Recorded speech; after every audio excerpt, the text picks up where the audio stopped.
하나님 아버지, 지난밤에도 안식하게 하시고 새날을 열어주시니 감사드립니다. 우리가 주님 앞에 행한 대로 갚지 않으시고 깊은 긍휼과 사랑으로 찾아오시니 감사드립니다. 우리는 늘 주님을 배반하고 굳은 맹세와 결심도 한순간에 무너지고 맙니다.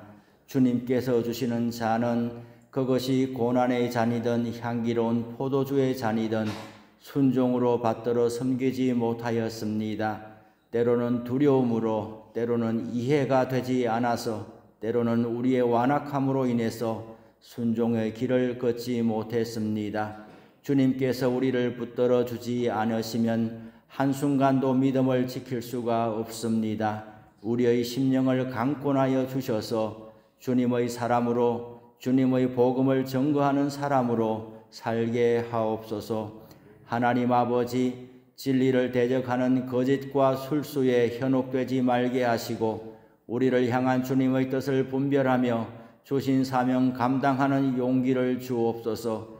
우리가 주님의 이름으로 행한 헌신과 수고가 그에 합당한 열매를 거두지 못하는 것처럼 보일지라도 낙심하지 않게 하옵소서. 의미 없이 버려지고 소진되어 가는 것이 아니라 주님의 손에서 다듬어지고 재창조되고 있음을 보게 하옵소서. 하나님 아버지, 수술 후에 회복을 기다리는 권사님들이 있습니다. 암으로 투병하며 치료의 긴 여정을 시작하신 집사님들이 있습니다. 권사님의 자녀 중에서 유방암 수술을 하는 분도 있습니다. 연로하여서 기력이 약해지신 권사님, 장로님들도 있습니다. 우리의 연약함을 친히 짊어지시는 주님께서 육신의 질병과 연약함에서 건져주시고 치료하여 주시기를 간구합니다. 좋은 의로진들을 만나게 하셔서 병의 근원을 정확히 찾아서 제거하게 하옵소서. 부작용이 없게 하시고 완전하고 온전한 치료와 회복을 주옵소서. 우리 모두에게 영혼의 병들미 없기를 간구합니다. 영적으로 민감하게 깨어있게 하셔서 항상 감사와 간구와 기도가 끊어지지 않게 하옵소서. 주님께서 맡기신 사명을 깨달아 알게 하시고 주님의 본을 따라 순종하며 살게 하옵소서. 오늘 신방으로 양육과정으로 모근을 돌아보는 목장장을 만나는 사역 위에 주님께서 동행하여 주시고 주님께서 예비하신 은혜를 풍성하게 베풀어 주옵소서. 나라와 민족의 안위와 미래를 주님의 손에 의탁합니다. 하나님을 두려워하고 국민을 사랑하는 지도자를 선출할 수 있도록 국민들의 마음을 주장하여 주옵소서. 일천번제와 감사 예물을 드린 손길을 기억하여 주시고 예물에 담아서 올리는 간절한 기도에 응답하여 주옵소서. 예수님의 이름으로 기도드립니다. 아멘. 오늘 본문은 요한복음 18장이 되겠습니다. 요한복음 18장은 예수님께서 기드론 건너편 동산, 공관복음서에서는 겟세마네 동산이라 되어 있지만 요한복음에서는 겟세마네라는 말이 나오지를 아니하고 기드론 건너편 동산이다 이렇게 되어 있습니다. 그 동산에서 예수님께서 체포되시고 대제사장과 빌라도에게 신문 받으시는 내용을 기록하고 있습니다. 시간적으로 보면 예수님께서 이 땅에서 보내신 마지막 한 주간 중에서 목요일 밤부터 금요일 새벽까지 일어난 사건을 기록하고 있습니다. 먼저 1절에서 11절까지 다 같이 한 목소리로 읽겠습니다. 예수께서 이 말씀을 하시고 제자들과 함께 기드론 시내 건너편으로 나가시니 그곳에 동산이 있는데 제자들과 함께 들어가시니라. 그곳은 가끔 예수께서 제자들과 모이시는 곳이므로 예수를 파는 유다도 그곳을 알더라. 유다가 군대와 대제사장들과 바리새인들에게서 얻은 아랫사람들을 데리고 등과 횃불과 무기를 가지고 거리로 오는지라. 예수께서 그 땅할 일을 다 아시고 나아가 이르시되 너희가 누구를 찾느냐? 대답하되 나사렛 예수라 하거늘 이르시되 내가 그니라 하시니라. 그를 파는 유다도 그들과 함께 섰더라. 예수께서 그들에게 내가 그니라 하실 때에 그들이 물러가서 땅에 엎드러지는지라. 이에 다시 누구를 찾느냐고 물으신데 그들이 말하되 나사렛 예수라 하거늘 예수께서 대답하시되 너희에게 내가 그니라 하였으니 나를 찾거든 이 사람들이 가는 것을 용납하라 하시니 이는 아버지께서 내게 주신 자 중에서 하나도 잃지 아니하였사옵나이다 하신 말씀을 응하게 하려 함이러라. 이에 시몬 베드로가 칼을 가졌는데 그것을 빼어 대제사장의 종을 쳐서 오른편 귀를 베어버리니 그 종의 이름은 말고라. 예수께서 베드로더러 이르시되 칼을 칼집에 꽂으라. 아버지께서 주신 잔을 내가 마시지 아니하겠느냐 하시니라. 아멘.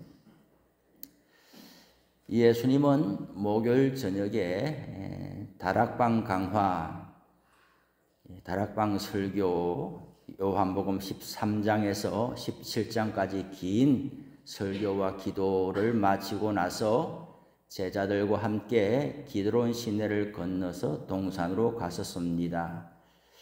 그곳은 예수님께서 제자들과 자주 모이시던 장소입니다. 그래서 유다도 잘 알고 있는 곳이었습니다. 그럼에도 불구하고 예수님은 그곳으로 가신 것이지요. 바로 몇 시간 전까지만 해도 예수님의 제자였던 유다, 예수님께서 발을 씻어 주시면서 다른 제자들과 동일하게 사랑을 베푸셨던 유다, 이 유다가 몇 시간 만에 세족식이 저녁에 있었으니까 불과 그 하루 저녁을 넘기지 못하는 그 몇 시간 만에 유다는 600명이나 되는 군대의 앞잡이가 되어서 예수님 앞에 나타났습니다. 3절에 유다가 군대와 대제사장들과 바리새인들에게서 얻은 아랫사람들을 데리고 왔다 그랬는데 여기서 군대라는 말이 그냥 우리말로는 군대라고 되어 있지만은 600명의 군사들을 일컫는 그런 군대 단위의 명칭이 되겠습니다. 예수님은 유다를 보고 놀라지 않았습니다. 이 600명이나 되는 군사들이 닥쳐온 것에 대해서 예수님은 위축되지 않았습니다. 왜냐하면 4절에 보니까 예수께서 그 당할 일을 다 아시고라고 그랬습니다. 다락방 강화에서도 예수님께서 유다에게 떡을 찍어 주시면서 내가 하는 일을 속히 하라라고 그랬고 유다는 그 밤에 나가서 이 사람들을 준비하여 데리고 온 것이죠. 이 사람들은 6월절이 시작되기 전에 지금 목요일 밤이니까 이제 내일이 금요일 6월절이 되겠죠. 6월절이 시작되기 전에 예수님을 따르는 사람들이 여전히 많이 있지 않겠습니까? 낮에 예수님을 체포하게 되면 그 무리들의 방해를 받을 수 있겠지요. 그러니 사람들이 없는 곳 겟세마네 동산에 예수님과 제자들만 모여 있다는 이 정보가 얼마나 이 사람들에게는 아주 좋은 기회라고 볼 수가 있겠지요. 그래서 밤에 기습적으로 예수님을 체포하고 그렇게 모여들었는데 예수님은 그 계획을 이미 다 알고 계셨습니다. 예수님은 이러한 무력에 의해서 어쩌지 못해서 체포되신 것이 아니라 오늘 성경에 보니까 너희가 누구를 찾느냐 이렇게 했습니다. 나사렛 예수를 찾는다 하니까 내가 바로 그 사람이다. 내가 그니라. 이 대목만 봐도 그 지도자의 덕목에 대해서 우리는 또 배우게 되는 거죠. 내가 그 사람이다. 내가 너희가 찾는 사람이다. 나를 체포해 가라. 그리고 나와 함께 있는 이 제자들은 체포하지 말고 다 보내줘라. 나를 찾으러 왔으니 나를 잡아가라. 예수님은 이렇게 당당하게 말씀을 하십니다. 여기서 내가 거니라 이 말은 구약의 맥락에서 보면은 하나님께서 모세에게 나타나셨을 때에 나는 여호와다라는 말과 같은 말이거든요. 나는 하나님이다 그 말이거든요. 예수님은 아무런 실력 행사를 하지 않았어요. 그런데 내가 그다, 내가 여호와다, 내가 하나님이다 이 사람들 앞에서 말로만 자신의 신성을 살짝 말했을 뿐인데 8절에 오늘 성경에 보니까 이 사람들의 6절에서 예수께서 그들에게 내가 거니라 하실 때에 그들이 물러가서 땅에 엎드러지는지라 이렇게 했어요. 이 사람들은 600명이나 데려와서 예수님을 체포하려고 준비를 했지만 예수님은 어떤 실력 행사도 하지 않고 나는 나야, 내가 하나님이야 라는 그 말 한마디 속에 이 사람들은 나가 떨어지고 뒤로 나자빠졌다는 것이죠.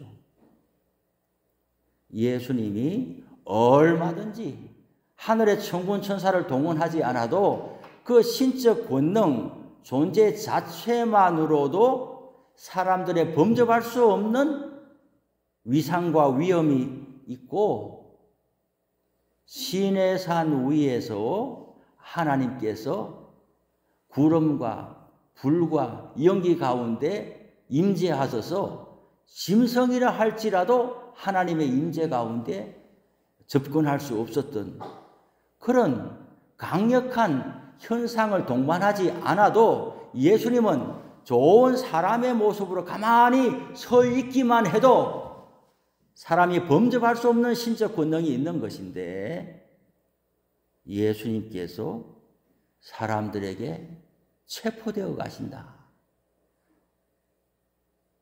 이 세상에 살면서 말도 안 되는 이야기들이 많아요. 말도 안 되는 이야기들이 많아요. 어떻게 이런 일이 있을 수 있는가? 그런 일들이 많은데 뭐니 해도 제일 말도 안 되는 일은 하나님이 사람한테 묶여서 가느냐? 하나님의 아들이 이 어마무시한 신적 권능을 감추시고 절제하시면서 사람들의 손에 결박되어 가도록 자신을 내어주느냐? 이 사건이야말로 말도 안 되는 이야기죠. 예수님은 스스로 자신을 내어주신 것이죠. 그러면서 제자들을 보호하시고 이 사람들이 가는 것을 용납하라 그랬습니다. 참된 지도자는, 대통령은 국민을 한 사람도 잃어버리지 않고 그 생명과 재산을 보존시켜줘야 될 책임이 있는 자리인 거죠.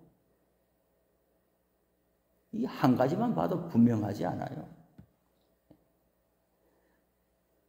지도자의 모델이 어디 있느냐? 공동체의 모델이 어디 있느냐? 좋은 사람 많이 하지만은 우리는 성경에서 길을 찾는 것이지요.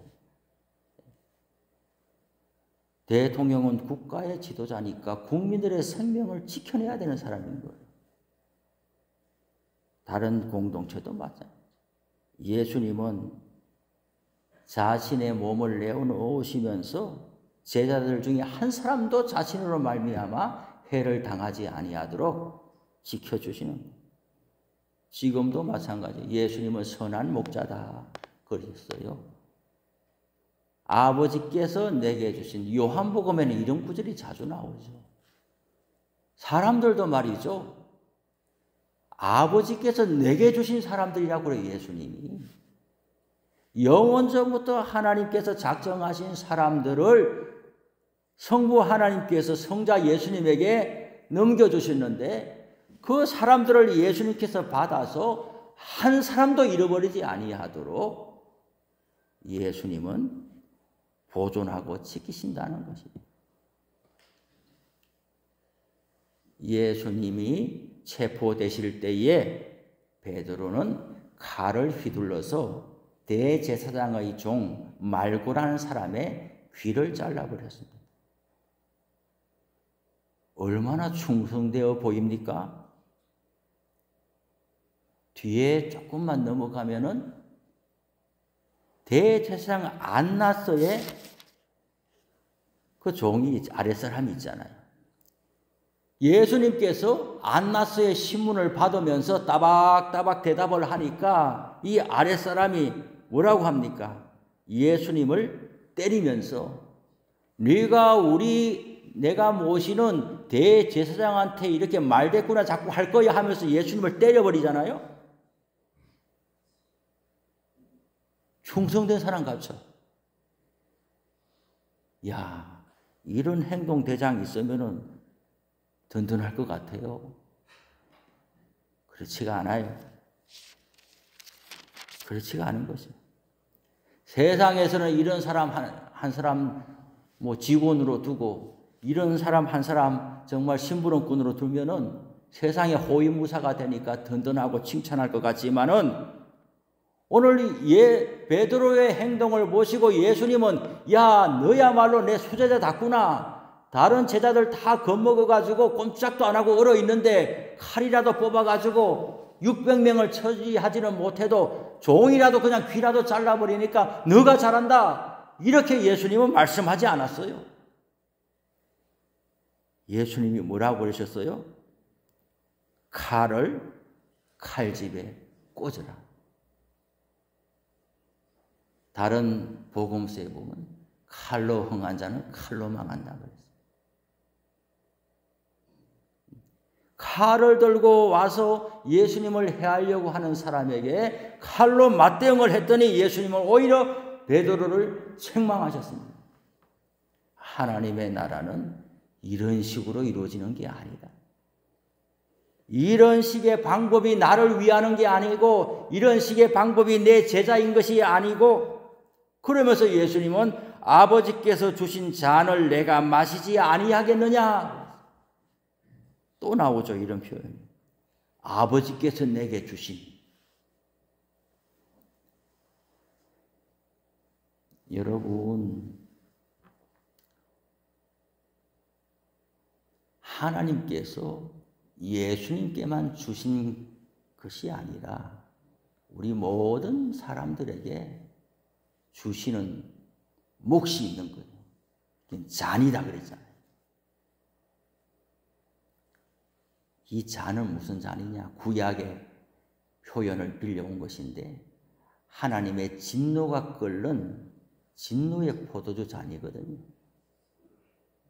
만 백성의 죄를 가득 담은 이 잔이거든요. 이걸 남김없이 다 너가 마시라. 십자가를 져라. 물과 피를 다 쏟아서 죽어라. 이것이 성부 하나님께서 성자 예수님에게 주신 것이거든요. 우리는 이렇게 크게 생각하지 않아도 우리 각자의 인생에도 하나님께서 주신 잔이 다 있단 말이죠. 우리는 보통은 하나님께서 우리에게 축복과 형통의 포도주를 가나의 혼인잔치와 같은 이전에는 본 적이 없고 맛본 적이 없는 정말 누구에게도 인정받고 칭찬받을 만한 그런 형통과 축복의 포도주를 기다리고 또 그런 시기를 지나갈 때가 있습니다. 야, 요즘이 너무 좋다. 내 인생에 이런 일이 어떻게 있을 수가 있느냐. 너무 좋아가지고 하루하루 지나가는 것이 겁날 정도로 이것이 깨질까봐 이런 시간들이 날아가 버릴까봐 하루하루 시간 지나가는 게 무서울 정도로 그만큼 행복하고 기쁜 시기도 분명히 있습니다. 그렇지만은 쓴 잔도 있는 거죠. 그런데 관건은 뭐냐? 피할 수가 없다는 거예요. 예수님께서 아버지께서 내게 주신 잔이라고 있는데 이것은 예수님만 말고는 어느 누구도 질 수 없는 거예요. 하나님께서 예수님에게만 인류 구속의 사명을 맡기신 잔인 거죠. 우리의 인생에는 인류 구속이나 이런 큰 일은 아니어도 하나님의 섭리와 뜻 가운데 우리가 피해갈 수 없는, 남에게 맡길 수 없는, 누가 대신해서 가져갈 수 없는 반드시 우리 각자가 짊어져야만 되는 그런 잔이 있다는 거죠. 이 잔이 싫어서 쏟아버리려고 베드로처럼 칼을 빼가지고 막 저항하고 화내고 분노하고 이건 내게 아니야 라고 밀어버려도 거두어질 수 없는 그런 잔이 다 있다라는 거죠. 그런 거예요. 피하고 싶어도 피할 수 없고 도망가고 싶어도 도망갈 수 없는 그런 상황이 있는데 우리는 우리 입장에서 이게 뭐냐라고 분노하고 당금을 빼서 휘두르지만 그러나 이게 하나님의 뜻과 섭리 가운데 진행되어 가고 있는 나에게 온 잔이냐 하는 관점을 가질 수가 있어야 돼요. 베드로하고 예수님하고 보는 관점이 다르지 않아요. 예수님은 아버지께서 내게 주신 잔이라고 그랬는데 베드로는 칼을 들고서 이놈들을 다 무찔러려고 합니다. 그래서 신앙생활이 오래되고 연륜이 깊어질수록 내게 주신 잔인가? 내가 마시지 않고는 지나가지 않는 것인가? 그리고 이 마시는 잔이 나를 죽으라고 마시라고 하는 것이 아니라 이 잔을 마시고 내가 고통의 시간들을 지나가겠지만은 반드시 생명을 잉태하는 것으로 하나님의 섭리 가운데 나타날 일이 있는가? 거기까지 헤아릴 수 있다면 우리는 성숙하고 성장해가는 신앙인이라고 볼 수가 있겠지요.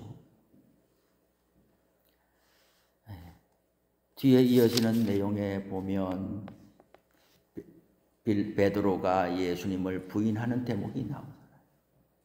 이게 바로 사람인 거예요. 칼을 빼가지고 600명을 물리치지 못하면 종의 귀라도 잘라버리겠다고 나섰던 사람이 불과 10분이 되겠어요? 5분이 되겠어요? 1시간이 되겠어요? 이 짧은 시간 안에 여종이 물어도 나는 예수 모른다. 또 너 거기 있는 거 본 것 같은데 나 거기 있지 않았어. 나는 아니라 나는 아니라 나는 아니라 세 번이나 하니까 달기 울더라. 예. 지극한 열심으로 주님을 섬기는 듯 하다가도 곧 우리는 예수님을 모른다고 부인할 정도로 믿음 없음으로 떨어질 수 있는 사람이다. 이것이 인간의 연약한 두려움 때문에도 그렇고 하나님이 하시는 일을 나는 인정할 수 없어 그렇기도 하고 또 가룟 유다처럼 계산을 거듭하다가 믿음에서 떨어지기도 하는데 예수님께서 말씀했잖아요. 사단이 너를 밀가부로도 타지만은 네 믿음이 떨어지지 않기를 내가 기도했다. 이미 예수님이 기도했다 그러잖아요. 예수님이 우리를 붙들어 주지 않으면 우리는 한순간도 믿음을 지킬 수 없는 사람이에요. 이런 베드로지만은 예수님께서 회복시키셔서 참된 믿음의 일꾼으로 다시 갱신시켜 주시고 거듭나게 하시고 사용하여 주셨습니다. 우리의 연약함을 인정하고 날마다 하나님의 긍휼과 자비하심을 구할 때에 우리가 오히려 더 강한 믿음의 사람이 되는 줄로 믿습니다. 그래서 신앙생활은 시간이 지나갈수록 점점 더 우리의 연약함을 인정하게 되는 것이죠. 오늘 하루도 주님을 의지하고 신뢰하는 가운데 우리의 연약함 가운데 주님께서 찾아오시고 우리 모두를 도와주시고 견인해 주시기를 또 바라면서 힘차게 살아갈 수 있기를 바랍니다. 주기도문 합시다. 하늘에 계신 우리 아버지, 아버지의 이름을 거룩하게 하시며 아버지의 나라가 오게 하시며 아버지의 뜻이 하늘에서와 같이 땅에서도 이루어지게 하소서. 오늘 우리에게 일용할 양식을 주시고 우리가 우리에게 잘못한 사람을 용서하여 준 것 같이 우리 죄를 용서하여 주시고 우리를 시험에 빠지지 않게 하시고 악에서 구하소서. 나라와 권능과 영광이 영원히 아버지의 것입니다. 아멘.